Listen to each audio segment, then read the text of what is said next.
بال تیزی سے گر رہے ہیں۔ میری بیٹی کی عمر 13 سال ہے۔ اس کے بال تیزی سے گر رہے ہیں۔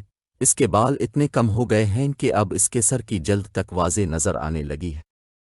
کیا یہ موروثی مسئلہ ہے؟ کیونکہ میری ساس، شوہر اور بیٹے کے بال بھی بہت گرتے ہیں۔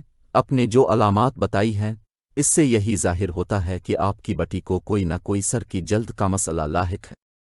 یہ علامات مختلف بالوں کی بیماریوں کی طرف نشاندہی کر رہی ہیں۔ ہو سکتا ہے کہ انہیں بالچر ہو گیا ہو۔ بالچر کو طبی زبان میں ایلاپیشیا اریاٹا کا نام دیا جاتا ہے۔ یہ ایک عام بالوں کی بیماری ہے جس میں مبتلا لوگوں کے بال تیزی سے گرنے لگتے ہیں اور ان میں گنج پن ظاہر ہونے لگتا ہے۔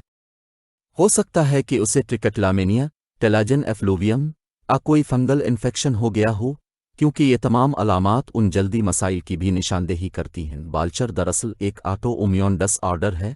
اس میں انسان کے خون میں موجود اٹوا امیونٹی باڈیز بالوں کے خلیات پر حملہ آور ہو کر اسے نقصان پہنچانے لگتے ہیں۔ یہی وجہ ہے کہ بال تیزی سے ٹوٹنے لگتے ہیں۔ ساتھ ہی سر کی جلد میں ایکیز الف مقامات پر گنج پن ہونے لگتا ہے۔ ایلاپیشیا موروثی بھی ہو سکتا ہے۔ ساتھ ہی اس کی ایک وجہ ہارمونل ابنارملٹی بھی ہوتی ہے۔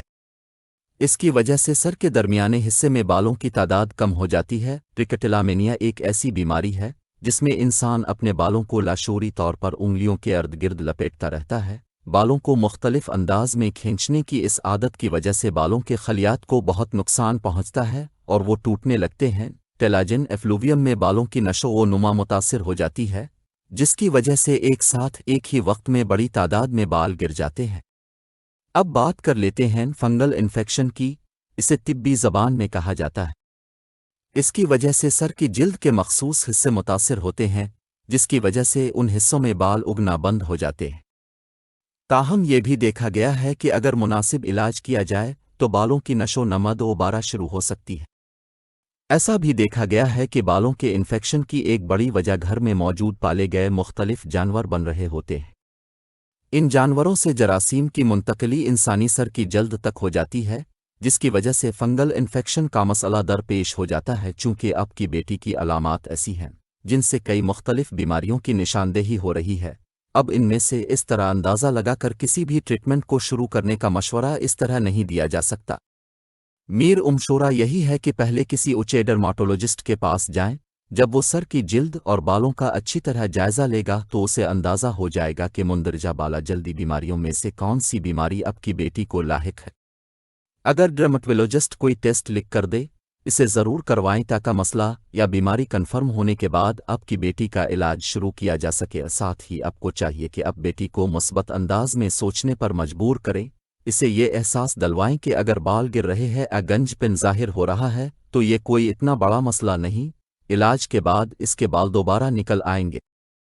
اگر آپ سمیت باقی کے گھر والے اس کو بار بار گنج پن کا احساس دلوائیں گے تو وہ ذہنی دباؤ کا شکار ہونے لگے گی اور یہ ذہنی دباؤ اس کے لیے مزید نقصان کا باعث بنے گا۔ بیٹھے بیٹھے گھبراہٹ میں ایک عجیب صورت حال سے دوچار ہوں، بغیر کسی وجہ کے مجھے بیٹھے بیٹھے گھبراہٹ ہونے لگتی ہے۔ بظاہر کوئی ایسی وجہ نہیں ہوتی جس پر پریشان ہوا جائے، مگر ایک بے چینی سے طاری ہو جاتی ہے۔ کیا یہ نفسیاتی بیماری انگزائٹی ہے؟ کسی نے مشورہ دیا کہ میں کھانے پینے کے حوالے سے اچھی عادتیں اپناؤں ہے اور باقاعدگی سے ورزش کروں تو بہتر محسوس کروں گی۔ کیا واقعی روز مرہ معمولات اور کھانے پینے کی عادات تبدیل کرنے سے میری ذہنی کیفیت میں تبدیلی آئے گی؟ بہت سے افراد بغیر کسی نفسیاتی اور جذباتی مسئلے اور جسمانی تکلیف کے انگزائٹی محسوس کرتے ہیں۔ اصل مسئلہ ہمارے دوسرے دماغ میں ہوتا ہے۔ دوسرا دماغ یعنی ہمارا نظام ہضم۔ یہ نظام ہماری صحت کے ساتھ ہماری سوچ، ہمارے خیالات اور ہمارے رد عمل پر بھی اثر انداز ہوتا ہے۔ دماغ ہمارے جذبات کو سمجھ سکتا ہے، مگر وہی جذبات ہمارے نظام ہضم پر باقاعدہ رد عمل ظاہر کرتے ہیں۔ مثال کے طور پر جب آپ بہت پرجوش یا بہت نروس ہوتے ہیں تو آپ کو پیٹ میں تتلیاں سی اڑتی محسوس ہوتی ہیں، بھوک لگنے پر چوہے دوڑتے محسوس ہوتے ہیں۔ بلاوجہ گھبراہٹ یا انگزائٹی محسوس کرنے کی ایک وجہ پیٹ کی سوزش بھی ہو سکتی ہے۔ اس کے علاوہ زائد چربی، خاص طور پر کمر کے گرد موجود زائد چربی کاربوہائیڈریٹ پر مشتمل غذاؤں کی زیادتی، بھوک کا بڑھ جانا، سوتے جاگتے کی عادات میں تبدیلی اور کسی قسم کی سوزش مثلاً تھائرائیڈ آرتھرائٹس بھی مسلسل بے چینی کا سبب بن سکتی ہے۔ ہمارے جسم میں موجود 95% سیروٹونین ہارمون، جسے خوشی کا احساس دلانے والا ہارمون بھی کہا جاتا ہے، آنتوں میں تیار ہوتا ہے۔ اس لیے جب آنتیں اور نظام ہضم فعال نہیں ہوتے تو فرد گھبراہٹ، بے چینی اور پیٹ کی مختلف تکالیف محسوس کرنے لگتا ہے۔ اس مسئلے سے نمٹنے کے لیے ضروری ہے کہ آپ ایسی غذائیں استعمال کریں جن میں اینٹی انفلیمیٹری اجزاء شامل ہوں اور جن کے ذریعے سوزش ختم ہو سکے۔ آپ غذاؤں میں گھی ایوکاڈو استعمال کریں اور اومیگا 3 کی گولی کے ساتھ فش آئل والی 2000 ملی گرام کی گولی بھی استعمال کریں۔ ان دواؤں کے ذریعے پیٹ میں موجود سوزش